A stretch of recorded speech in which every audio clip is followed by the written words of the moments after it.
Jack and the Beanstalk. Once upon a time there lived a poor widow who had an only son named Jack. She was very poor, for times had been hard, and Jack was too young to work. Almost all the furniture of the little cottage had been sold to buy bread, until at last there was nothing left worth selling. Only the good cow, Milky White, remained, and she gave milk every morning, which they took to market and sold. But one sad day Milky White gave no milk, and then things looked bad indeed. "Never mind, mother," said Jack, "we must sell Milky White. Trust me to make a good bargain." And away he went to the market. For some time he went along very sadly, but after a little he quite recovered his spirits. "I may as well ride as walk," said he, so instead of leading the cow by the halter, he jumped on her back, and so he went whistling along until he met a butcher. "Good morning," said the butcher. "Good morning, sir," answered Jack. "Where are you going?" said the butcher. "I am going to market to sell the cow." "It's lucky I met you," said the butcher. "You may save yourself the trouble of going so far."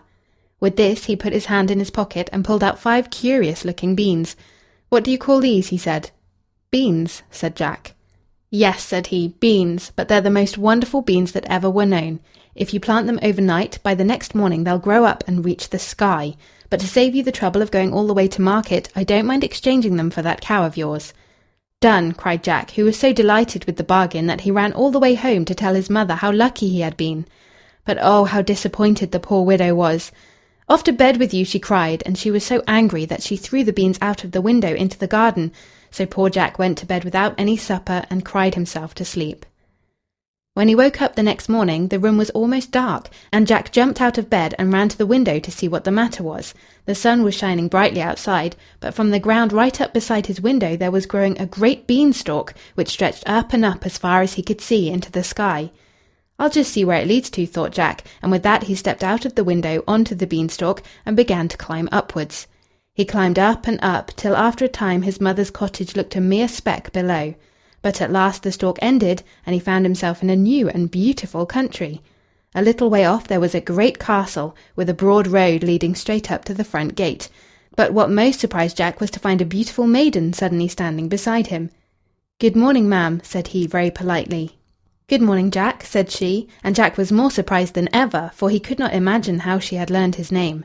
But he soon found that she knew a great deal more about him than his name, for she told him how, when he was quite a little baby, his father, a gallant knight, had been slain by the giant who lived in yonder castle, and how his mother, in order to save Jack, had been obliged to promise never to tell the secret.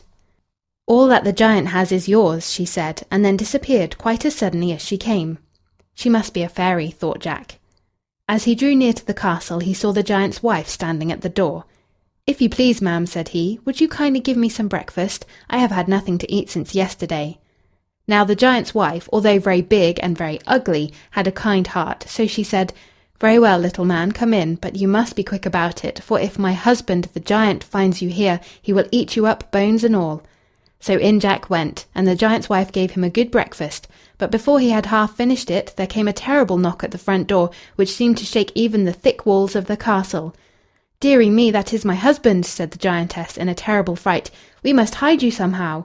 And she lifted Jack up and popped him into the empty kettle.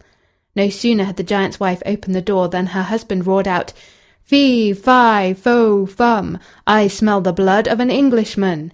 Be he alive or be he dead, I'll grind his bones to make my bread."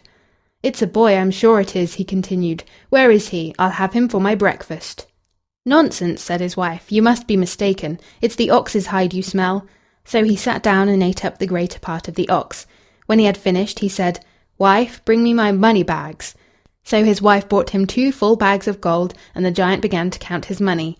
But he was so sleepy that his head soon began to nod, and then he began to snore like the rumbling of thunder. Then Jack crept out, snatched up the 2 bags, and though the giant's dog barked loudly, he made his way down the beanstalk back to the cottage before the giant awoke. Jack and his mother were now quite rich, but it occurred to him one day that he would like to see how matters were going on at the giant's castle. So while his mother was away at market, he climbed up and up and up and up until he got to the top of the beanstalk again.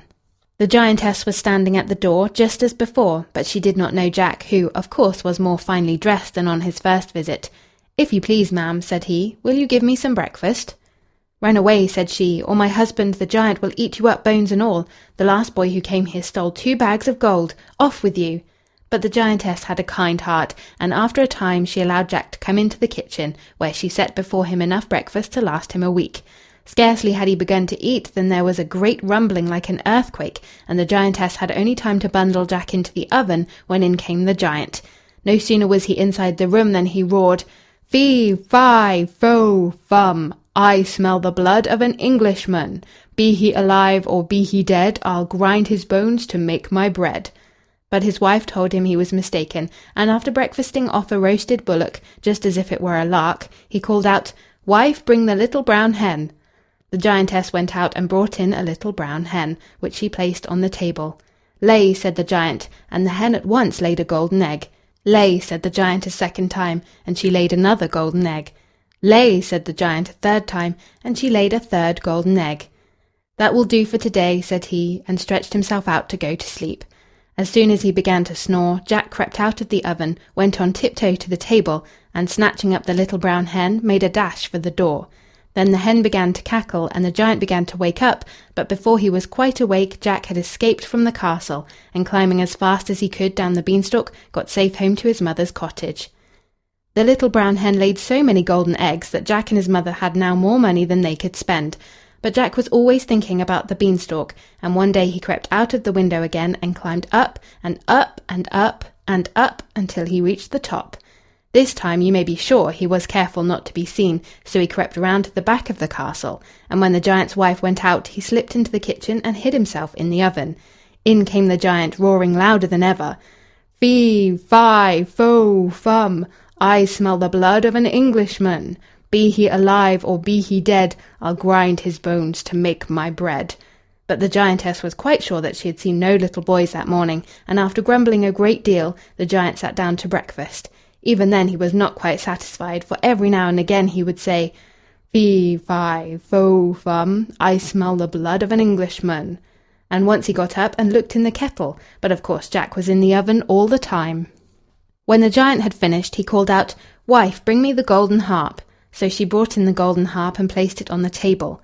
"Sing," said the giant, and the harp at once began to sing the most beautiful songs that ever were heard. It sang so sweetly that the giant soon fell fast asleep, and then Jack crept quietly out of the oven, and going on tiptoe to the table, seized hold of the golden harp. But the harp at once called out, "Master, master!" and the giant woke up just in time to catch sight of Jack running out of the kitchen door. With a fearful roar, he seized his oak tree club and dashed after Jack, who held the harp tight and ran faster than he had ever run before. The giant, brandishing his club and taking terribly long strides, gained on Jack at every instant, and he would have been caught if the giant hadn't slipped over a boulder. Before he could pick himself up, Jack began to climb down the beanstalk, and when the giant arrived at the edge, he was nearly halfway to the cottage. The giant began to climb down too, but as soon as Jack saw him coming, he called out, "Mother, bring me an axe!" And the widow hurried out with a chopper. Jack had no sooner reached the ground than he cut the beanstalk right in two. Down came the giant with a terrible crash, and that, you may be sure, was the end of him. What became of the giantess and the castle nobody knows, but Jack and his mother grew very rich and lived happily ever after.